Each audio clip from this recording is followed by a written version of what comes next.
लोकवेद कहते हैं घर का ज्ञान, अपना मन घड़ंत, अपना अनुभव,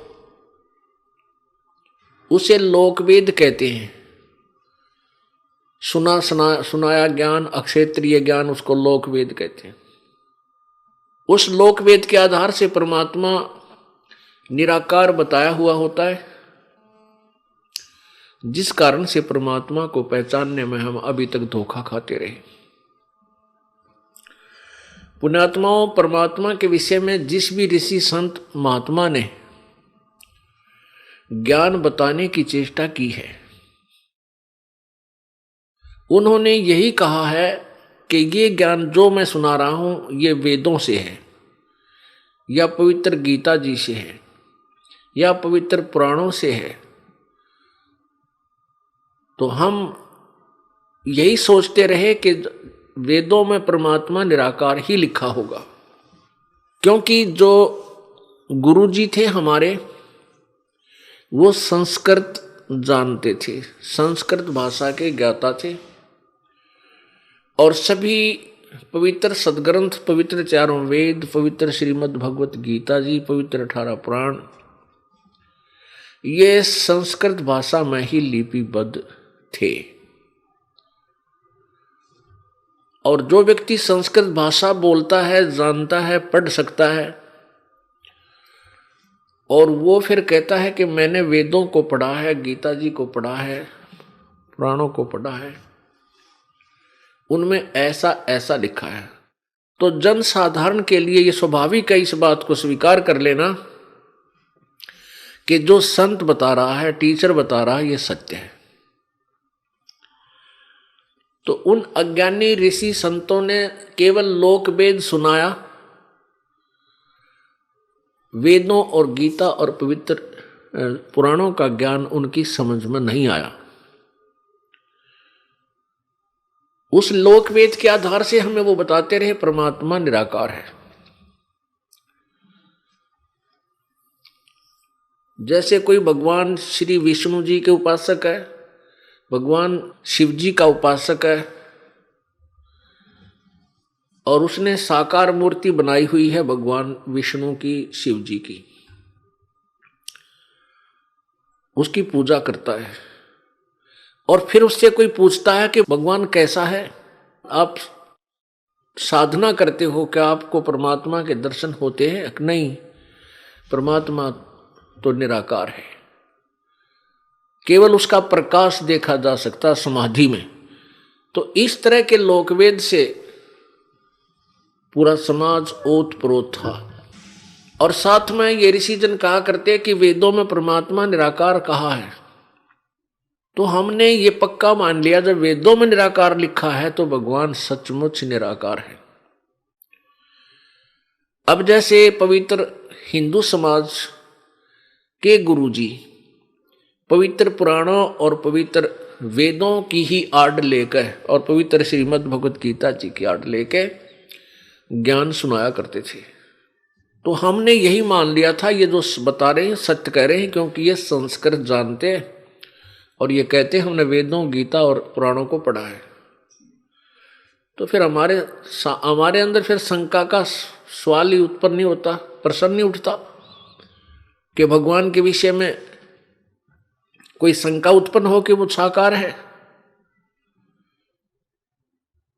एक ने, दो ने, 10 ने, 20 ने, 50 ने, लाखों ने, करोड़ों ने, संतों ने, वक्ताओं ने एक के घिसी पिटी थ्योरी सुना रखी थी, परमात्मा निराकार है, और समाधि में उसका केवल प्रकाश देखा जा सकता, साधना समय में।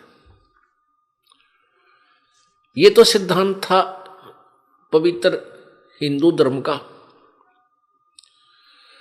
ऐसे ही पवित्र ईसाई धर्म में वो भी परमात्मा को निराकार मानते, साकार नहीं।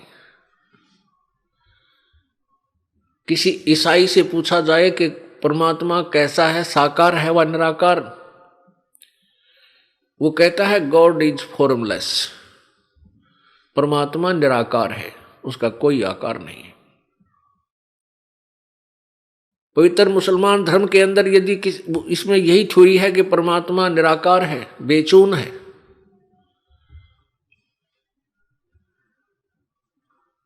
और पुण्यात्माओं हमारे सभी सदग्रंथ कहते हैं परमात्मा साकार है, सशरीर है, मनुष्य जैसा आकार है, और उसका नाम कबीर है।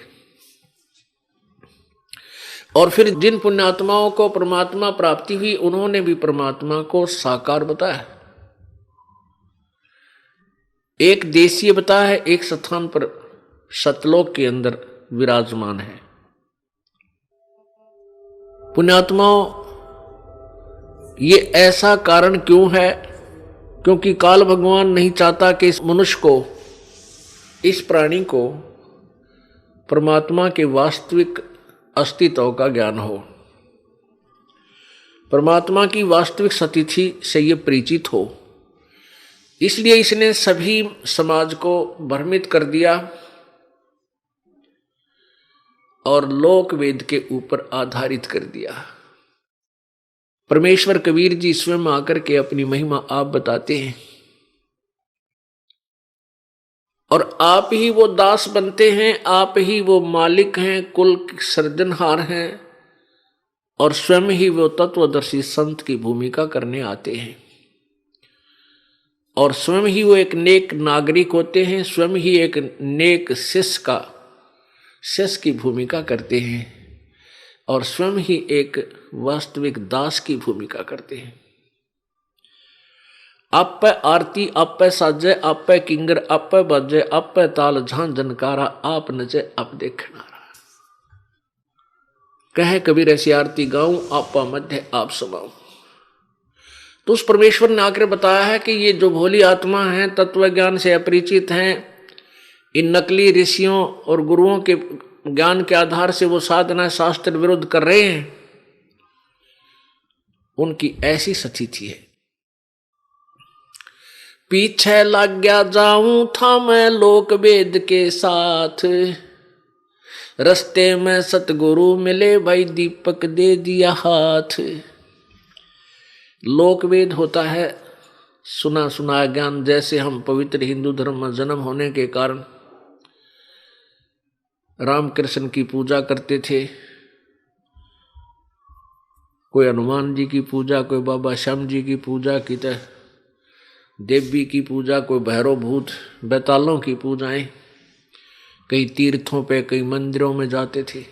जिस ज्ञान से आधार से हम ये पूजाएं करते थे वो लोक वेद था, शास्त्र अनुकूल ज्ञान नहीं था। तो परमात्मा कहते हैं कि पीछे लग गया जाऊं था, एक जनसाधारण को बता रहे हैं आप जी, और हमारे लिए वो प्रमाण दे रहे हैं कि पीछे लग गया जाऊं था मैं लोक वेद के साथ, और रास्ते में सतगुरु मिल गए, दीपक दे दिया हाथ।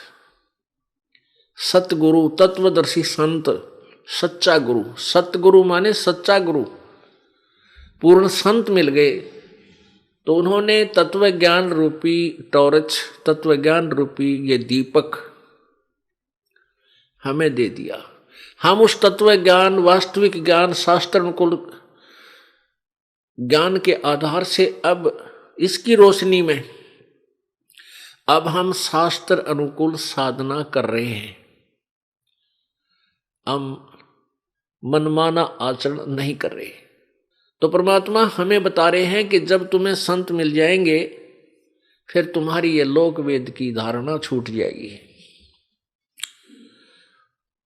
जैसे ये दास पहले श्री राम कृष्ण के पुजारी था, विष्णु जी शंकर भगवान के पुजारी था, हनुमान जी का पुजारी था, मंगलवार का व्रत रखता था, और 100 रुपये का प्रसाद मंगलवार न बांट दिया करता। तो कोई भी घर में जैसे लाभ होता था तो भगवान राम कृष्ण, विष्णु शिव जी या बाबा श्याम जी, हनुमान जी को क्रेडिट देते थे, इन्होंने हमारे ये लाभ दिया। अब जब हमें तत्व ज्ञान प्राप्त हुआ तो पता चला कि ये कुछ भी नहीं दे सकते। ब्रह्मा विष्णु महेश, राम कृष्ण और हनुमान जी, श्याम जी आदि जो भी ये देव हैं ये हमें कुछ नहीं परिवर्तन कर सकते, केवल हमारा किया हुआ कर्म ही दे सकते। वो कौन सा कर्म? पूर्व जन्म का, और इसके अंदर वो कोई परिवर्तन नहीं कर सकते। प्रारब्ध में जो लिखा है वही दे सकते, इससे अतिरिक्त वो कुछ परिवर्तन नहीं कर सकते। केवल एक परमेश्वर है पूर्ण ब्रह्म, जो हमारे भाग्य में भी परिवर्तन कर देता है। अब हमें पता चल गया, इसलिए हम उस लोक वेद के आधार से भटक नहीं सकते। अब आपको दिखाते हैं कि परमात्मा कैसा है, साकार है व निराकार है। कबीर परमेश्वर जब आए थे, अपनी महिमा, अपनी वाणी, अपना तत्वज्ञान स्वयं ही लोकोक्तियों के माध्यम से, दोहों के माध्यम से, कविताओं के माध्यम से स्वयं ही आवाज लगा लगा कर सुनाया करते थे, और उस ज्ञान को लिपिबद्ध कर लिया, लिख लिया। वो पांचवा वेद है, वो सूक्ष्म वेद है, वो सच्चिदानंद घन की वाणी है। उसके अंदर ओवरऑल कंप्लीट स्पिरिचुअल नॉलेज है, उसके अंदर कंप्लीट ज्ञान है, धार्मिक आध्यात्मिक ज्ञान है, जो वेदों और गीता जी में भी नहीं है। उससे आगे का ज्ञान है, वो तो है ही है, उससे आगे का और ज्ञान है जो वेदों और गीता में नहीं है। जैसे पवित्र गीता जी अध्याय नंबर 4 के श्लोक नंबर 34 में कहा है कि जो अध्याय नंबर 4 के श्लोक 32 में जिस सच्चिदानंद घन की वाणी अर्थात सूक्ष्म वेद के विषय में कहा गया है कि उसमें बहुत विस्तार से भिन्न भिन्न प्रकार के यज्ञ लिखे हुए, तो उस तत्व ज्ञान को, उस सच्चिदानंद घन की वाणी को तू किसी तत्वदर्शी संतों के पास जाकर समझ, उनको दंडवत प्रणाम कर, कपट छोड़कर अपने समस्या का समाधान करवा, प्रसन्न कर, फिर वह तत्वदर्शी संत तुझे उस परम तत्व का ज्ञान करावेंगे। इसे सिद्ध है कि गीता ज्ञान से भिन्न कोई और ज्ञान है, अन्यथा गीता जी का ज्ञान तो गीता ज्ञान दाता भगवान बता ही रहा था। उसने कहा है कि उस परमेश्वर की वाणी में, सच्चिदानंद घन की वाणी में, उनके मुख से उच्चरित वाणी में ये ज्ञान बहुत ही विस्तार से लिखा हुआ है। बहुत सी यज्ञों के बारे में, यज्ञ माने धार्मिक अनुष्ठानों के विषय में लिखा हुआ है। उस ज्ञान को तू तत्वदर्शी संतों के पास जाकर समझ। इसे सिद्ध है कि गीता जी का ज्ञान कंप्लीट नहीं है, संपूर्ण नहीं है, लेकिन गलत नहीं है। जैसे एक 8वीं कक्षा तक का सिलेबस होता है, वो गलत नहीं है, उससे आगे और क्लासेज हैं, उनका सिलेबस पाठ्यक्रम और आगे है, तो ऐसे समझना है। इसी प्रकार पवित्र यजुर्वेद अध्याय नंबर 40 के श्लोक नंबर 10 से लेकर 13 तक इसमें स्पष्ट किया है कि उस परमात्मा के विषय में कोई तो निराकार कहता है, जन्म लेने वाला, कोई न उत्पन्न लेने वाला, होने वाला। उसके विषय में वास्तविक ज्ञान तो तत्वदर्शी संत ही सुनाएंगे, उनसे सुनो। तो इसे सिद्ध हुआ कि पवित्र वेदों का ज्ञान भी कंप्लीट नहीं है, इनकम्प्लीट है, लेकिन रॉन्ग नहीं है, अधूरा है, लेकिन गलत नहीं कह सकते। अपने सूक्ष्म वेद में दिए हुए ज्ञान में कबीर परमेश्वर ने कहा है, वेद मेरा भेद है, मैं ना वेदन के माही, जौन वेद से मैं मिलूं वो वेद जानते नाही।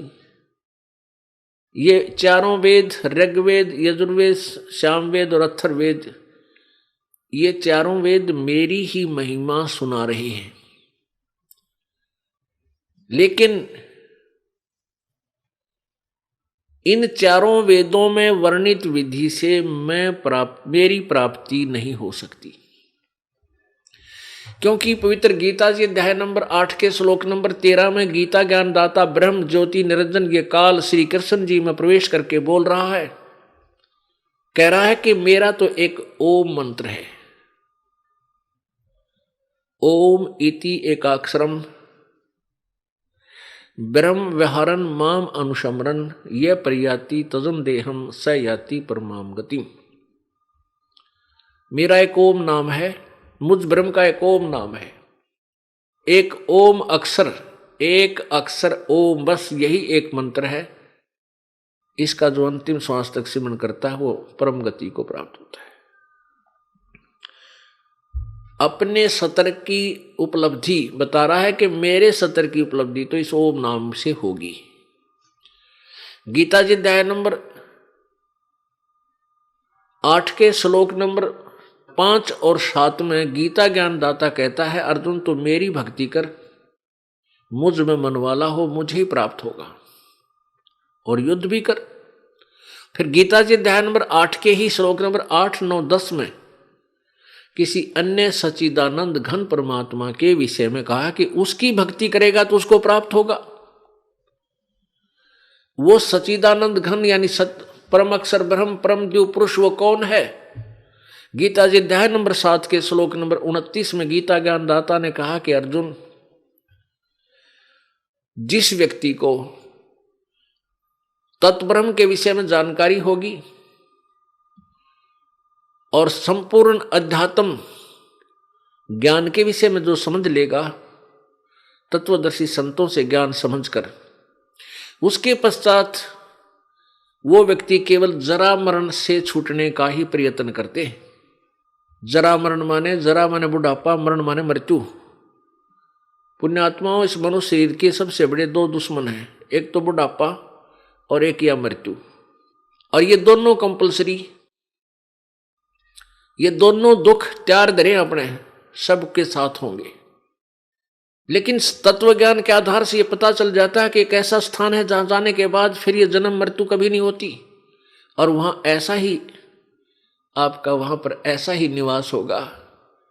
एक बार वहां आपका जन्म होगा, उसके बाद मृत्यु कभी नहीं होगी और ना बुढ़ापा आएगा।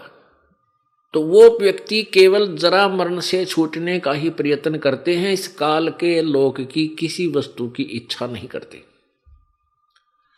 गीता जी अध्याय नंबर 7 के श्लोक 29 में कहा है। 7वें अध्याय में केवल 30 श्लोक है। 30वें श्लोक में कहा है कि अध्यात्म अधियज और ये अधिभूत आदि के विषय में जानकारी दी है। बस 8वें अध्याय का जो प्रारंभ होता है, प्रथम मंत्र में अर्जुन ने पूछा कि भगवान वो तत्ब्रह्म कौन है, फिर वो परमात्मा कौन है? तत्व माने वह, ब्रह्म माने परमात्मा। वो तत्ब्रह्म कौन है जिसके विषय में जानकारी होने के बाद फिर जरा मरण से छूटने का प्रयत्न करते हैं? तो ऐसा वो भगवान कौन है? किम तत्ब्रह्म? अब गीता ज्ञानदाता ने इसका उत्तर दिया है 8वें अध्याय के 3 श्लोक में कि वो परम अक्षर ब्रह्म है। यानी गीता ज्ञानदाता से अन्य कोई और शक्ति है जो परम शक्ति है, जो पूजा के योग्य है, और उसी की भक्ति से जन्म मृत्यु का छुटकारा हो सकता है। गीता जी अध्याय नंबर 18 के श्लोक नंबर 62 में कहा कि अर्जुन तू सर्वभाव से उस परमेश्वर की शरण में जा जिसकी कृपा से तू परम शांति और शाश्वत स्थान यानी सनातन परम धाम, शाश्वत माने सदा रहने वाला, अविनाशी, स्थानम माने लोक धाम, उस सतलोक को प्राप्त होगा। इसे सिद्ध है कि गीता ज्ञान दाता से कोई और सुप्रीम पावर है जिसकी साधना से जीव का पूर्ण मोक्ष होगा।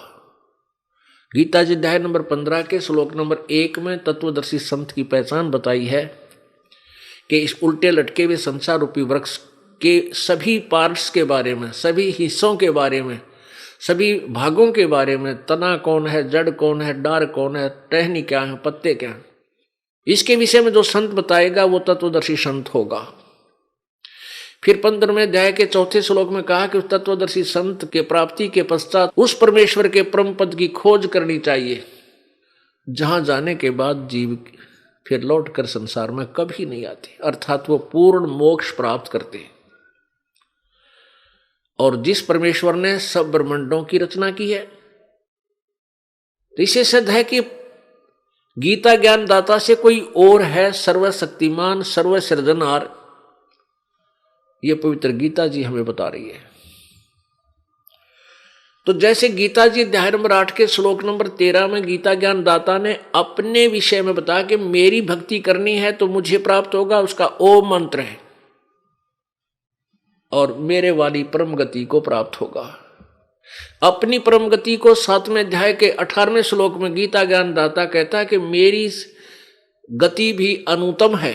अनुत्तम माने अश्रेष्ठ, व्यर्थ। इसलिए तो 18वें अध्याय के 62वें श्लोक में कहा कि सर्वभाव से उस परमेश्वर की शरण में जा, जिसकी कृपा से तू परम शांति और शाश्वत स्थान को प्राप्त होगा, यानी सनातन परम धाम को, सनातन धाम सतलोक को प्राप्त हो जाएगा। तो उसकी साधना उसके पाने की विधि ना गीता जी में ना वेदों में। श्रीमद् भगवत गीता जी अध्याय नंबर 17 के श्लोक नंबर 23 में संकेत दिया है कि वो तत्वदर्शी संत उस परमेश्वर के बारे में तत्व ज्ञान देगा, परमात्म तत्व का तुझे ज्ञान देगा। उससे पूछ, और वो क्या बताएगा? ओम तत्सत इति निर्देश है ब्रह्मण त्रिविध समर्थ है। गीता जी अध्याय नंबर 17 के श्लोक नंबर 23 में कहा है कि उस ब्रह्मण माने सच्चिदानंद घन परम अक्षर ब्रह्म की साधना का केवल ओम तत्सत यह 3 मंत्र के जाप का निर्देश है। इसको 3 तरीके से जाप किया जाता है, त्रिविध, 3 विधि से। ओम तो ब्रह्म का, और तत् ये परब्रह्म का मंत्र है, और सत ये पूर्ण ब्रह्म का, परम अक्षर ब्रह्म का। ये तत् और सत ये दोनों सांकेतिक है, ये वास्तविक मंत्र नहीं है। केवल ओम मंत्र वास्तविक मंत्र है, जो ब्रह्म तक की साधना का श्रेष्ठ मंत्र है, जाप है। तत् और सत ये सांकेतिक है, वो तत्वदर्शी संत ही बता सकता है। वो तत्वदर्शी संत परमेश्वर स्वयं आए थे, लेकिन उन्होंने इस मंत्र को गुप्त छुपा रखा था कि अभी नहीं बताना, क्लियर नहीं करना, डिक्लेयर नहीं करना, इसको सार्वजनिक नहीं करना था। आज से 600 वर्ष पहले प्रभु ने अपनी प्यारी आत्मा धर्मदास जी से कही थी, धर्मदास तो 1,00,000 दोहाई और ये सार शब्द कहीं बार ना जाए। सार शब्द बार जो पढ़ी और बिचली पीढ़ी हंस नहीं तरही। यदि ये सार शब्द, ये वास्तविक मंत्र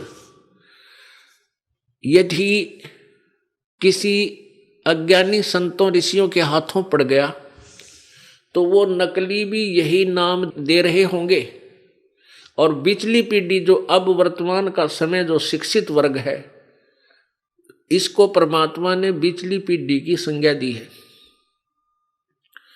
और कहा कि बिचली पीढ़ी जब आओगी तब हम इस ज्ञान को, तत्व ज्ञान को, तत्व और सार नाम को सार्वजनिक करेंगे, क्योंकि उस समय शिक्षित पीढ़ी होगी, सदग्रंथों को आंखों देखकर तुरंत मान जाएगी।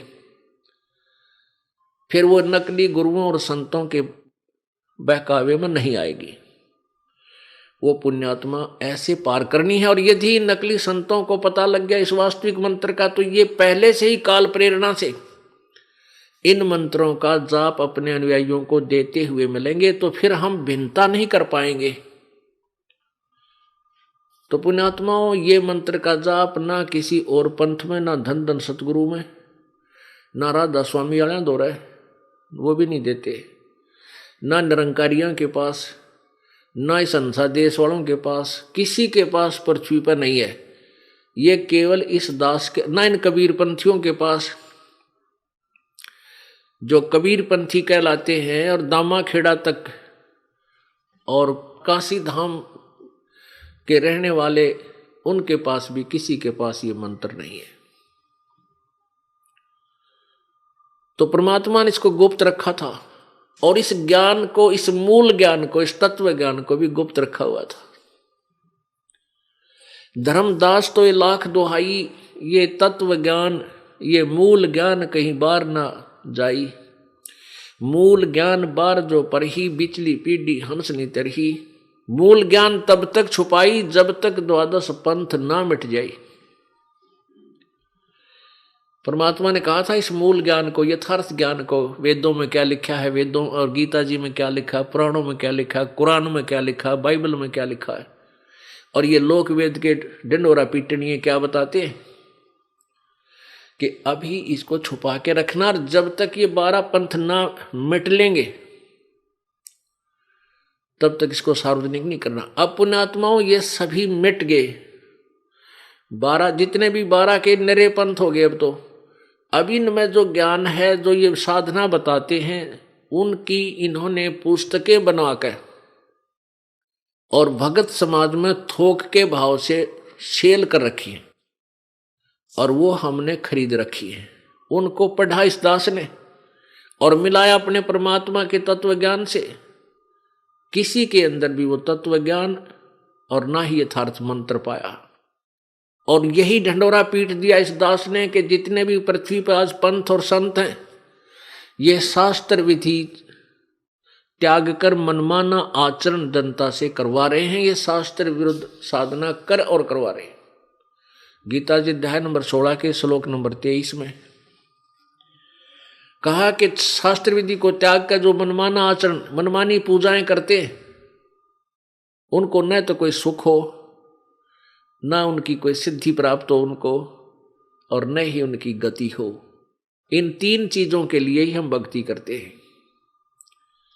तो फिर फायदा क्या हुआ साधना करने का? यूजलेस, यानी कति व्यर्थ। तो पुण्यात्माओं, परमात्मा ने आकर स्वयं ही बताया, वेद मेरा भेद है, मैं मिलो वेदन से नाही, और जौन वेद से मैं मिलूं वो वेद जानते नाही। ये चारों वेद मेरा ही भेद, मेरी ही जानकारी देते हैं, लेकिन जौन से वेद से, जिस वेद से मैं मिलूं, वो सच्चिदानंद घन की वाणी 5वां वेद तत्व ज्ञान से मैं मिलूं, वो ये वेद जानते ना, वो इन वेदों में नहीं है। इन्होंने स्पष्ट कर दिया कि उसके विषय में तो कोई तत्वदर्शी संत बताएगा, उनसे पूछो। तो वो तत्वदर्शी संत बन के भगवान स्वयं आए थे। उन्होंने आप ही बताया था, हम ही अलख अल्लाह हैं, कुतुब गोस और पीर, गरीबदास खालिक धनी हमरा नाम कबीर। पुण्यात्माओं, ये निर्णय करना है कि जो हमने दंत कथा सुन रखी थी, परमात्मा निराकार है। अब जैसे सतलोक के विषय में किसी भी अन्य शास्त्र में ज्ञान नहीं, सतलोक, अलखलोक, अगमलोक, अनामी लोकों के बारे में और किसी भी शास्त्र में ज्ञान नहीं, केवल कबीर साहब की वाणी यानी 5वें वेद में ज्ञान है, सूक्ष्म वेद में, इस तत्व वेद में ज्ञान है। इस तत्व वेद के ज्ञान को पढ़ लिया एक शिवदयाल जी नामक भक्त ने। एक शिवदयाल नामक लाला जी थे, आगरा की पन्ना गली में रहते थे। उन्होंने कबीर साहब की वाणी में एक करने नो दीदार महल में प्यारा है, ये शब्द पढ़ लिया। उसके आधार से बता दिया कि ऊपर सतलोक है, अलखलोक है, अगमलोक है, अनामी लोक है। उसका भी ज्ञान ये ढंग से नहीं बता पाए, फिर भी उन्होंने सचखंड नामक सतलोक आदि का ज्ञान जनता को बताने की चेष्टा की। वो भी उन्होंने बिल्कुल अड़ंगा ज्ञान बता रखा है, यथार्थ ज्ञान नहीं है।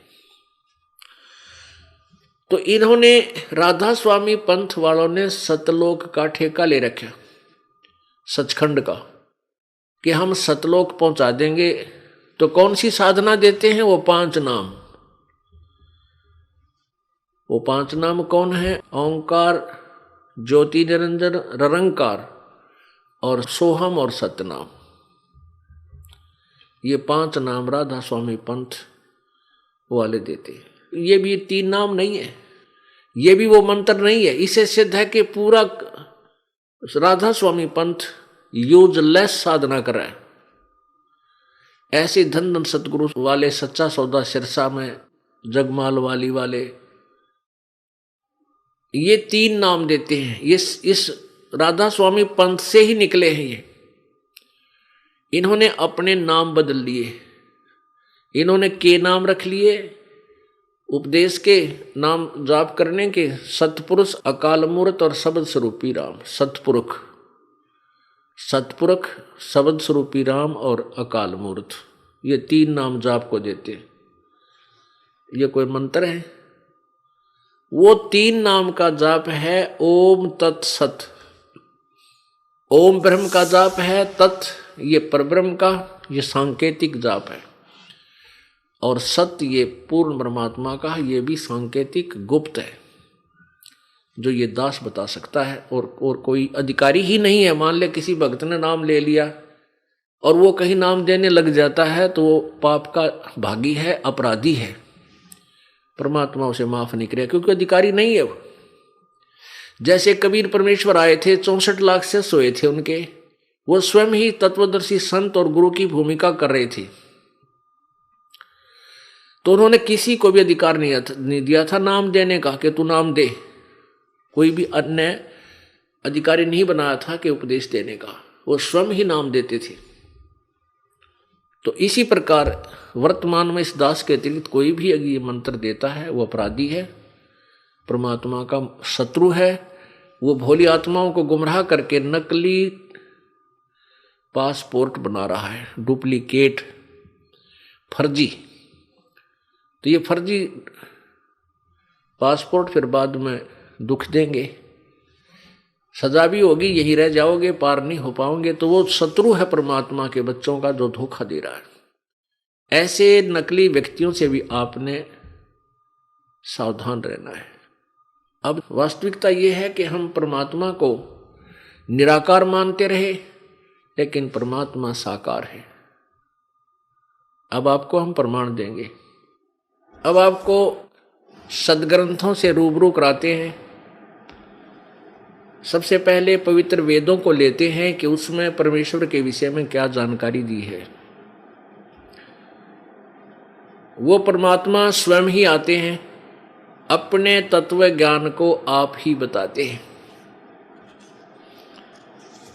ऋग्वेद मंडल नंबर 9 सूक्त नंबर 96 और मंत्र नंबर 16, 17, 18, 19 और 20 में ये स्पष्ट होगा कि वो परमात्मा अपने मुख से अमृतवाणी उच्चारण करता है और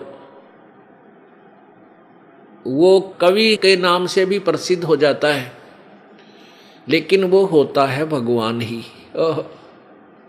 वो परमात्मा होता है, अपनी महिमा की अपनी वाणी आप ही सुनाता है, जिस कारण से उस परमेश्वर को, उस अमर पुरुष को कवि की उपाधि दे देते हैं।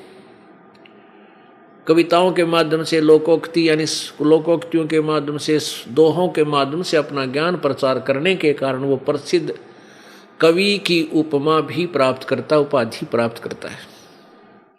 लेकिन वो होता है परमात्मा, और वो परमात्मा कबीर देव है। वो कबीर वाणी द्वारा अपनी साधना बताता है। ये देखिएगा पवित्र ऋग्वेद हिंदी भाष्य मंडल 9 और 10 महर्षि दयानंद सरस्वती। ये कहाँ से प्रकाशित है? प्रकाशक सार्वदेशिक आर्य प्रतिनिधि सभा, महर्षि दयानंद भवन, रामलीला मैदान, नई दिल्ली। ऋग्वेद आर्य भाषा भाष्य महर्षि दानंद सरस्वती कृत। मुद्रक हैं Prince offset printers 1510 Pataudi house Daryaganj नई दिल्ली। अब इसमें हम आते हैं मंडल नंबर 9 के सूक्त नंबर 96 में, और मंत्र नंबर 16 से आपको परिचित कराते हैं। देखिएगा, ऋग्वेद मंडल नंबर 9 सूक्त 96 मंत्र नंबर 16। इसमें वेद ज्ञान दाता ब्रह्म कह रहा है कि हे परमात्मा, सर्वोपरि रहस्य श्रेष्ठ नाम, ये संस्कृत है ब्रैकेट में जो यहाँ लिखा है, सब आयुध है, श्रोत्र भी पूयमान अभर्ष गुहम चारु नाम। इसका अनुवाद किया इस नाम का, हे परमात्मा, परमात्मन अर्थात हे परमात्मा सर्वोपरि रहस्य यानी गुप्त, जो आपका श्रेष्ठ, जो तुम्हारी संज्ञा है। यहाँ नाम का इन्होंने संज्ञा लिख दिया, नाम ही लिखना चाहिए था। जो आपका श्रेष्ठ नाम है आप उसका ज्ञान कराएं, अपना वास्तविक नाम हमें बताएं, आपका वास्तविक नाम क्या है। आगे देखो, अब यहाँ हम ज़्यादा ना पढ़ के यहीं आएंगे।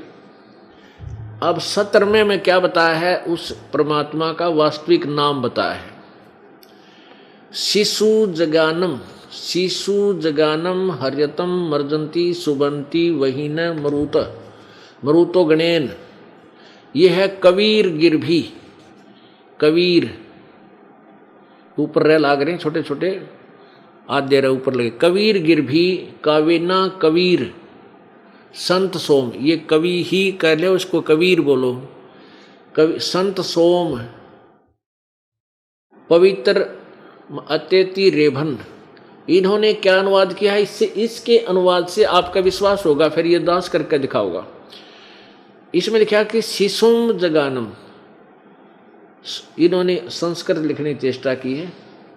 उस परमात्मा को शिशुम का अर्थ लिखा है इन्होंने, उस परमात्मा को जो सदा प्रगट है, जो अत्यंत कामनीय है, उसको उपासक लोग बुद्धि विषय करते हैं और उसकी स्तुति द्वारा उसके गुणों का वर्णन करते हैं, और विद्वान लोग उस गतिशील परमात्मा का गुणों के गणों द्वारा वर्णन करते हैं।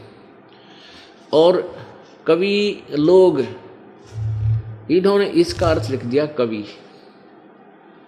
इनका ये कबीर गिरभी, इसके दो भाग कर दिए, कवि लोग, गिरभी माने वाणी द्वारा। हम इसको लिख देते हैं कबीर वाणी द्वारा। ये कबीर है, हम इसको कबीर वाणी द्वारा। इन्होंने कवि का अर्थ कवि लोग लिख दिया, हम लिख दें कबीर गिरभी, कबीर वाणी द्वारा। कावेन्य कविताओं से उसकी स्तुति करते हैं। सोम स्वरूप पवित्र वह परमात्मा कारणवस्था में अति सूक्ष्म प्रकृति को गर्जता हुआ अतिक्रमण करता है। आगे देखो, 17वें में स्पष्ट किया उसका नाम क्या है। वह सोम रूप परमात्मा, पालन की इच्छा करता हुआ जो महान परमात्मा। तृतीयम धामम, ये संस्कृत है, तृतीयम धामम, देवयान और पितृयान इन दोनों से पृथक तीसरा जो मुक्ति धाम है, तृतीयम धाम यानी तीसरे मुक्ति धाम में है। मैं विराजम, उसमें विराजमान है। ये ज्ञान योगी इसने अनुवाद करता ना अपनी तरफ से घोषोड़ दिया, क्योंकि इसे हमने ये सिद्ध करना है कि वो परमात्मा किसी एक स्थान पर विराजमान है, तृतीयम धाम में, तीसरे धाम में रहता है। या नीचे आओ, अब 20 में क्या लिखा है। वह परमात्मा जिस प्रकार एक संघ को उसका सेनापति प्राप्त होता है, उसी प्रकार ब्रह्मांड रूपी कोश को प्राप्त होता है, होकर उच्च स्वर से गरजता हुआ इस ब्रह्मांड रूपी विस्तृत प्रकृति खंड में भली भांति प्रविष्ट होता है। यानी वो परमात्मा कहीं से चलकर आता है, फिर इस ब्रह्मांड में प्रविष्ट होता है, और जैसे कि एक मरिय माने मनुष्य सोबर शरीर को धारण करता हुआ अत्यंत गतिशील पदार्थों के समान प्राप्ति के लिए गतिशील होता हुआ धनों के लिए कटिबद्ध होता है। अब इन्होंने ज्ञान तो क्या था ही नहीं, खाओ थे दड़ी पीवा था दड़ी पक्का दूध और दंड पे लिया करता है, दान क्या है बेरा नहीं था, इसने केवल संस्कृत भाषा जाने था। वैसे तो ये 9वां मंडल का अनुवाद इस महर्षि दानंद का कराया हुआ नहीं है, लेकिन इसके नाम से ये वेद व्याख्या करते तो इनके अनुयायियों ने यह भी इसके साथ फीत लगा दी 9वें और 10वें मंडल का कि दानंद जी ने अनुवाद किया। वास्तव में इसने अनुवाद नहीं किया इसका। ये देखिएगा, एक प्रमाण दिखाते हैं आपको। ऋग्वेद भाष्यम भाषाकार हैं महर्षि दानंद सरस्वती, मंडल 1 से 6। महर्षि दानंद ने केवल ऋग्वेद का 1 से 6 मंडल का अनुवाद किया है। उसके बाद श्रीपाद दामोदर 7वें लेकर 7 से 10, यानी 1 से 6 तो दानंद ने किया, फिर इसकी मृत्यु होगी। उसके बाद 7 से 10 मंडल जो हैं इसके शेष, ये अन्य इन आचार्यों ने किए हैं अपने अपने हिसाब से, अपनी अपनी सोच के अनुसार।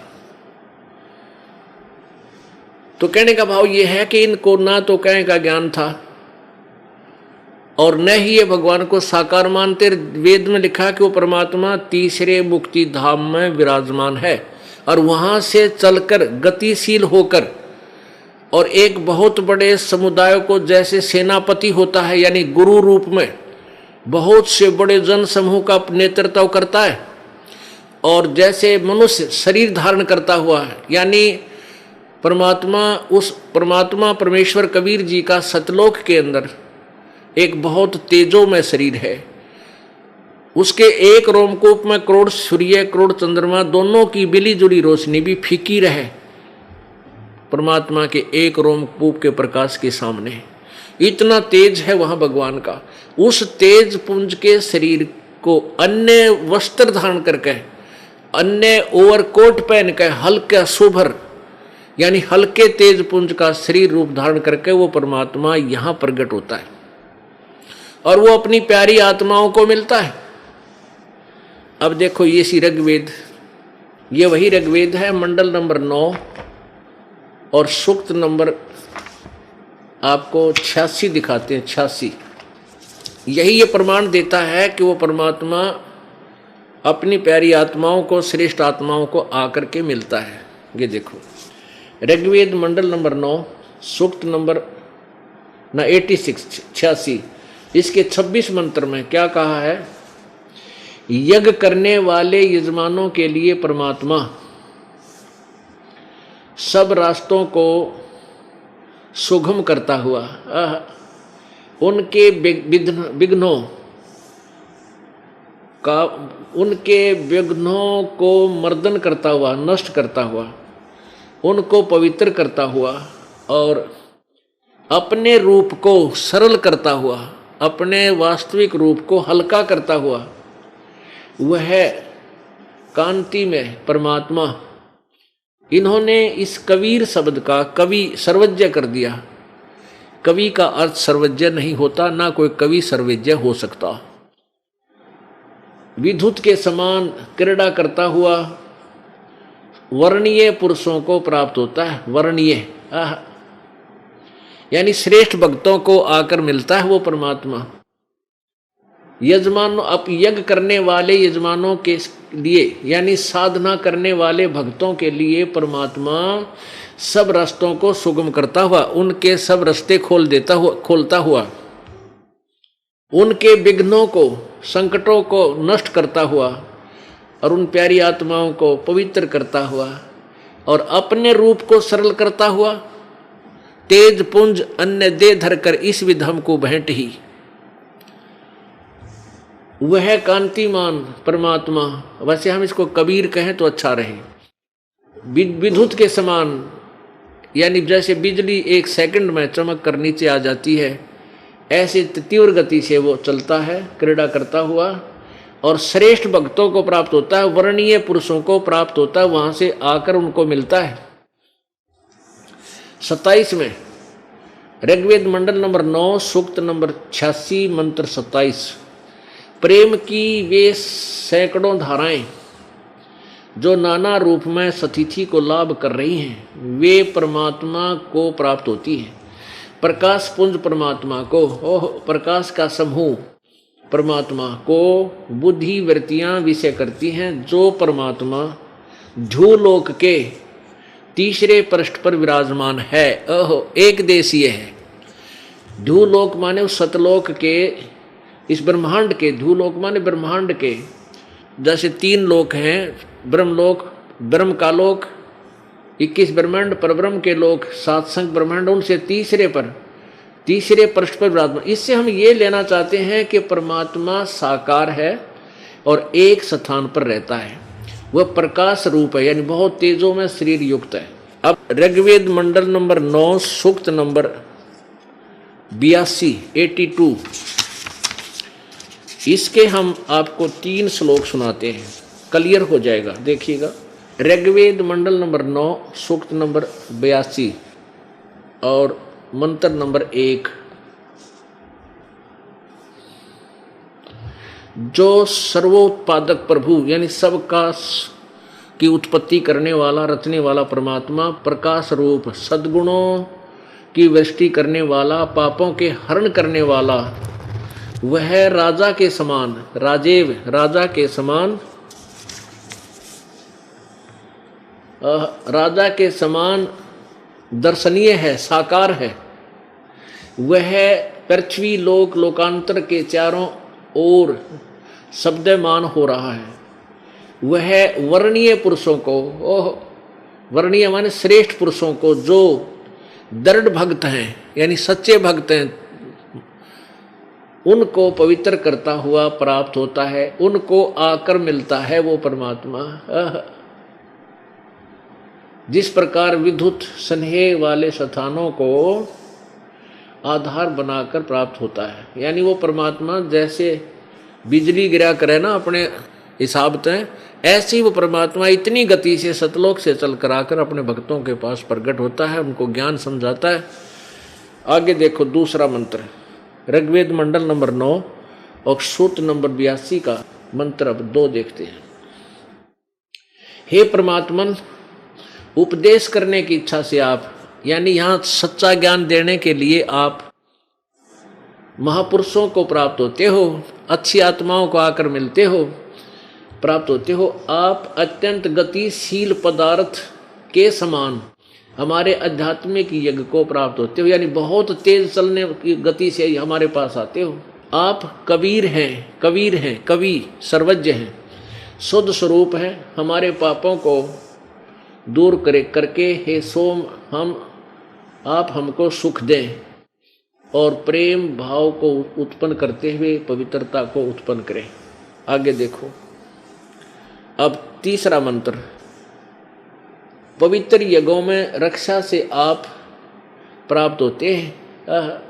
पृथ्वी लोक आदि लोक लोकांतरों में गति करते हुए सर्वव्यापक आप, सर्वव्यापक अर्थ नहीं आपका, आप गति करते हुए आप स्वयं गतिशील होकर विराजमान होते हैं।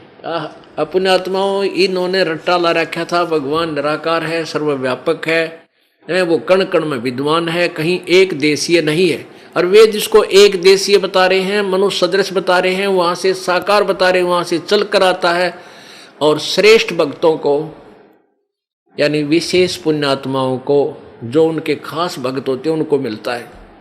वो परमात्मा किस किस को मिला इस कलयुग में? आदरणीय धर्मदास साहब जी को मिला बांधवगढ़ में, बांधवगढ़ के रहने वाले को मथुरा में,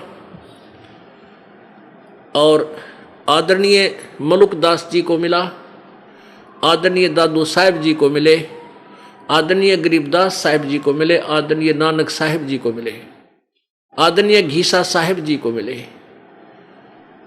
वो परमात्मा स्वयं आकर के उनको मिले और उनकी आत्मा को सचखंड लेकर गए। वहां से सारा व्यवस्था उनको बताई, अपना पूरा परिचय दिया प्रभु ने। फिर उन प्यारी आत्माओं ने, उन पुण्य आत्माओं ने उस परमेश्वर का एफिडेविट दिया अपनी अमृतवाणी में, ये गवाही दी है कि वो परमात्मा साकार है, सतलोक में रहता है, उसका नाम कबीर है। और ये वही परमात्मा है जो बनारस में, काशी में आए थे। हम सुल्तानी नानक तारे दादू को उपदेश दिया, जात जुल्हा भेद न पाया, वो काशी माहे कबीर हुआ। अब ये तो सिद्ध हुआ कि परमात्मा सतलोक से चलकर आता है और वो राजा की तरह, मनुष्य की तरह दर्शनीय है, देखने योग्य है। वो अपने खास भक्तों को आकर मिलता है, अपना ज्ञान खुद को समझाता है। जो दृढ़ भक्त हैं, श्रेष्ठ आत्मा, फिर वो पुण्यात्मा औरों को बताते हैं और ढोल के डंके पर कहते हैं कि परमात्मा साकार है, वो कबीर है, सशरीर है, वो सतलोक में रहता है।